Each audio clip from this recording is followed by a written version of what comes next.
Kangleipak Students Association case and Sinduna first state level Kangleipak Manipur history competition Pangthok Kadouri Khuyatong Galaiba case egi paugi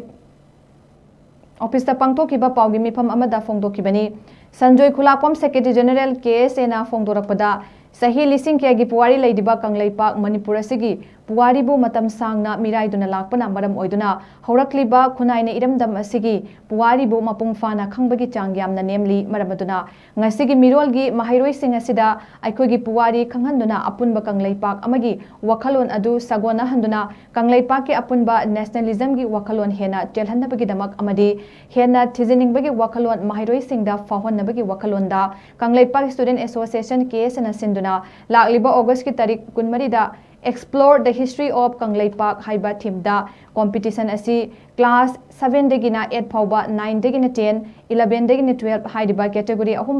asida pangthokani haina phongdorakli asino gomyo sing asigi thengalaba madi makoi ngatu chalaidon ka asigi biro maruina mairo singna narikaya amadi article sing ta na phongduna koi asemba puwari sing asigu niyamda khanambagi mathau tarabasu masibu lodana lagli asino loba Kamu tolong sih ngasih tahu kiai saya pakai dari su, kalau masuk kerana roza boyna, lagiba August kita dari kurung kemari dah explore the history of Kangleipak Manipur, hai tim masih kalau nana, first state level Kangleipak Manipur history competition, nama easier secondary school dah, aku sekarang ni, hai competition nasi dah, kategori umum, class 7, 8, 9, 10, nama di elementary hai nak dari teman-teman itu tu dah,